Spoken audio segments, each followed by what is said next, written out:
everyone, welcome to today's live stream. Today I am going to be answering a question that was asked by Michelle on yesterday's video on Facebook. And her question was, how long after the due date do you start to get concerned that your doe has not yet kidded and you have a good breeding date? And my short answer to her was, I don't worry about it at all. Just because you saw a goat get bred does not mean she got pregnant. And it does not mean that she didn't get bred again. And so I'm going to go ahead and I'm going to explain that some more because I hear this all the time. And I know we all feel super confident in our breeding dates. But the reality is people make mistakes. There are probably other people on your farm who could have rebred a doe. So I'm just going to talk a little bit about like the number one, the first birth that taught me this lesson. So first of all, we're up to 22 years, 760 kids. I can count on one hand the number of goats that went past 150 days. Now I have Nigerians. I also had La Manchas for a while. And interestingly enough, I think they just took notes from the Nigerians and they were like, oh, we're supposed to kid by day 150 because standard goats can go up to 155 days. So don't worry. Don't even think about overdue with a standard goat till you're past 155. But I could count on one hand the number of goats I've had that have gone past 150 days. And all of them gave birth just fine, except for one that had to have a C-section. And that's because she had a schistosomus and 2 mummified kids. And so the reason she had to have the C-section had nothing to do with her due date. I think the reason she went so late is probably because she did not have any viable kids inside of her. A schistosomus, the nickname is inside out kid. So there was no way that it could survive on its own. So anyway, I do not worry about goats being overdue. One of the first, probably the first time that we thought we had a goat that was overdue was really, really scary because it was back when we had La Manchas. And it's why we don't have La Manchas anymore. One of the reasons, our La Mancha buck kept getting in with our Nigerian dwarf does. And when he did that, because you cannot assume that like a Nigerian is probably not going to be able to give birth to a half La Mancha kid. I know there are people on Facebook who are like, oh, my little Nigerian gave birth to this big goat's kid. But people are not on there bragging about the kids who died and the does that needed C-sections. And believe me, it happens because I hear about them. Somebody bought an unregistered buck and she was brand new and had no idea what size a Nigerian buck was supposed to be. And he was unregistered and the seller said he was 99% Nigerian. So she takes him home and breeds him to her little Nigerian doe. And that buck just kept growing and growing. And before the doe even gave birth, she was starting to worry that this really wasn't a Nigerian buck. And indeed, he was not. He was probably mostly alpine. And so she wound up with a C-section because the kid was 7 pounds. And that's about what most of you do mini manchas for a while, which is a Nigerian buck bred to the larger breed, which was the La Mancha. And that's how you're supposed to do it if you're crossing big breeds and little breeds. And so anyway, what happened was way back a long time ago was this La Mancha buck kept getting in with our Nigerian does. And so to avoid the risk of a C-section, I gave an injection of Lutalize to every doe in that pasture that had not been bred. And I did not give a shot to Coco because Coco had been bred and Coco was on the calendar and we had a due date and everything. So I didn't think I needed to worry about Coco. And then Coco's due date came and went. And Coco was huge. Coco looked like she should have given birth then because she was quite large. And I started thinking about this and I was like, oh my gosh, if she wasn't pregnant when the La Mancha buck got in there, he must have got her pregnant. And so then I started worrying that she was carrying half La Mancha kids. And I wanted to be proactive. And so I was calling vets and asking about C-sections. I told them what I thought had happened and said, how do I know if my goat needs a C-section, and when do I bring her in, and what do you charge for a C-section? And that was also when I decided, because like the private vet who was local, it would have been $800 for a C-section, whereas the university back then, like 15 years ago, probably more, would have been $200. And so I was like, all right, well, we're going to make the 2-hour drive to the university if she needs a C-section.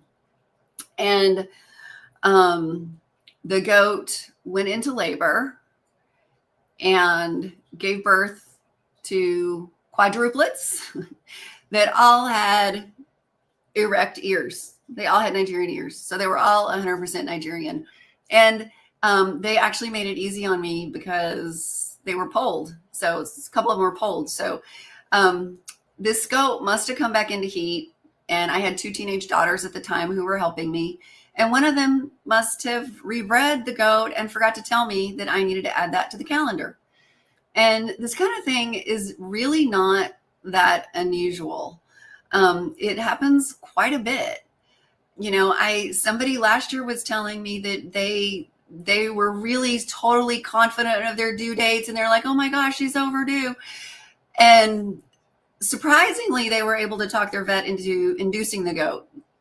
Most vets will not induce a goat because they trust the goat's body more than your record keeping ability. And they managed to convince their vet to induce the goat, and the goat gave birth to tiny, very premature kids that were too small to survive because their records were wrong. The goat had been bred again like 3 weeks later. So this happens. And like, why? So I don't understand why people feel like they need, like, this goat is doing fine. She's walking around, she's eating, she's healthy, she's acting completely normal. And there's no reason to induce a goat like that because unless you're just fine with like, okay, maybe I'll have dead kids because they're going to be premature. Because there's just no guarantee. Last year, somebody contacted me and she was doing what I call wishing her goat into labor. She's like, my goat is due and she's acting like she's been acting like she's in labor for 2 days.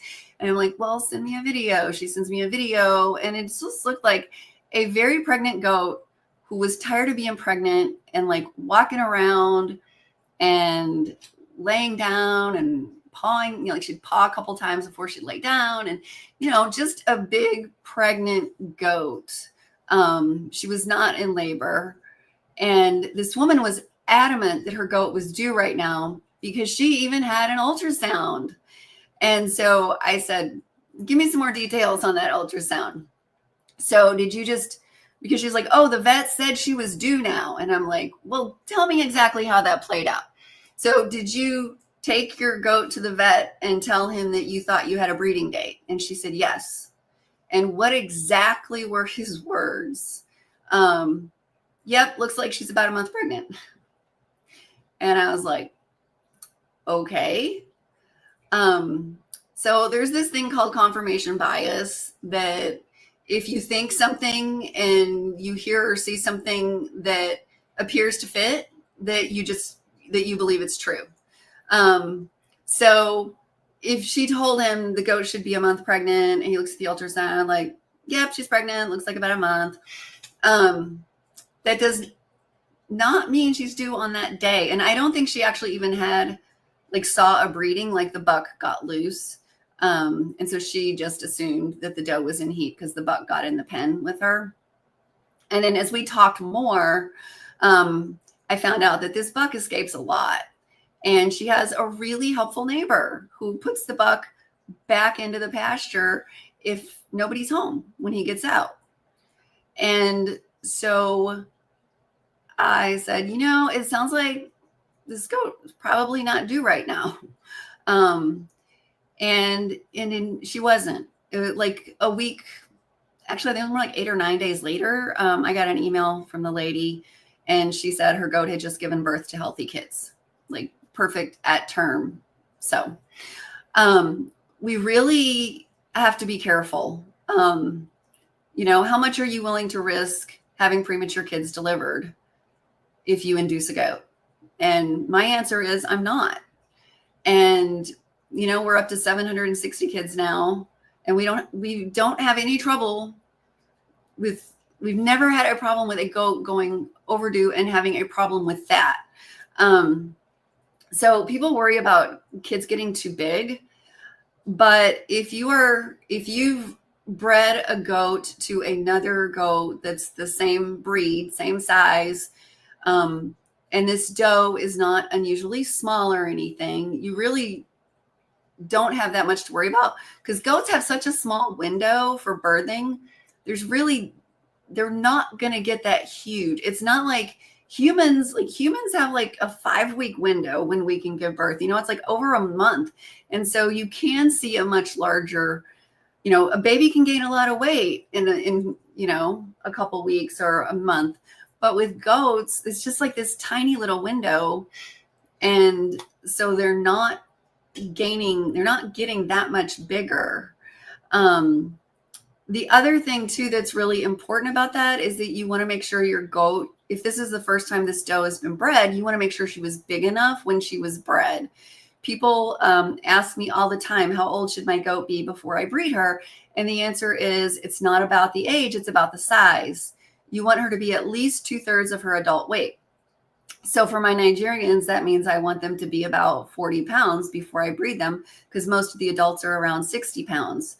And so if they get bred we're talking too, that this is like as a goat that's like a year to 18 months old, and you breed them when they're 40 pounds, because they're still growing, especially when they're younger, they're still growing really fast. And so they're still going to grow after they're bred and be big enough to safely give birth to kids.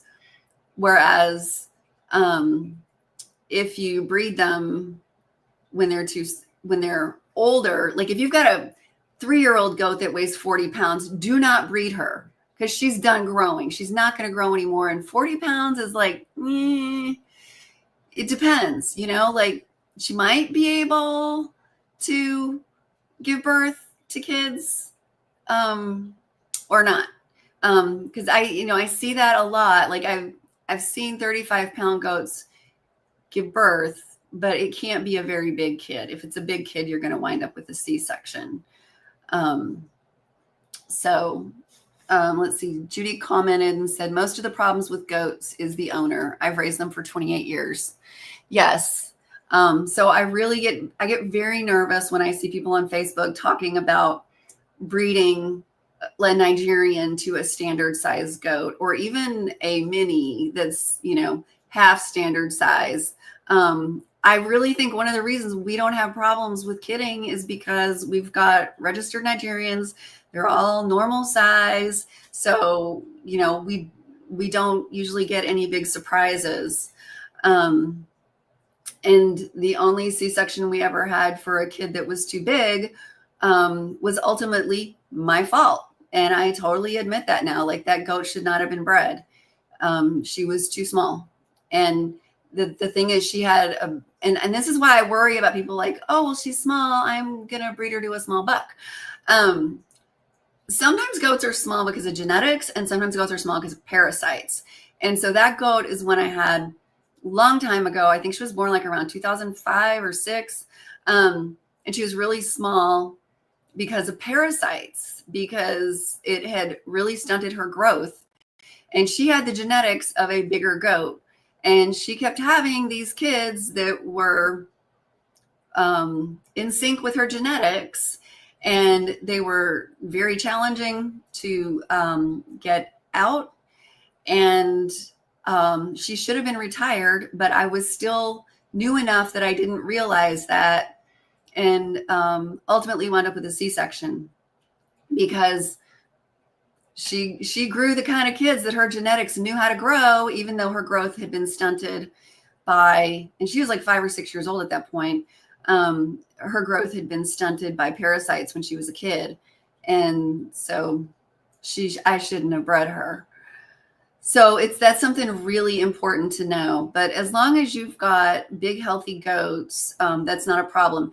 The other thing I want to touch on here just a little bit is possibly like ketosis, toxemia, and hypocalcemia. So I always preface stuff by saying, like, with a healthy goat, a perfectly healthy goat, is going to go into labor, at the right time and be able to give birth. Now, if a goat winds up with one of these metabolic diseases of pregnancy, then that changes all the rules, and you really need to get a vet involved. And it doesn't matter whether she's due in 2 weeks, next week, or yesterday. When you've got a situation with ketosis, toxemia, or hypocalcemia, those are life-threatening if not treated properly and if the goat does not respond to treatment. So it was a year or two ago, somebody contacted me with a goat, and she said, the goat's been in labor for 2 days. And she sent me a video, and I looked at that video, and it's like, that goat is not in labor. That goat is sick. And as it turned out, the goat had not eaten for 2 days. And as soon as she told me that, I said, that's toxemia. You need to call your vet immediately, because that is a life-threatening condition. She did call her vet immediately. The vet attempted a C-section, and unfortunately the doe was just too far gone, because 2 days with not eating is just not, like, I told her, even I said, I'm surprised the goat's still alive after 2 days of not eating. Like, that's not labor, that is toxemia. And so people hear, like, oh, a goat stops eating when it's in labor. They can't, like, that's like, a couple hours, and even then, if you go up to them and you like a handful of grain, you stick it in front of their nose, they're probably going to eat it. But if a goat is completely refusing food and you cannot get her to eat, then you need to get your vet involved, because toxemia is a situation where they will induce your goat. But if they're too far along, then a C-section might be the only answer. So I want to make sure I covered that when we talk about this. And it is not, like I said, it doesn't matter whether this could happen, like your goat's not due for 2 weeks.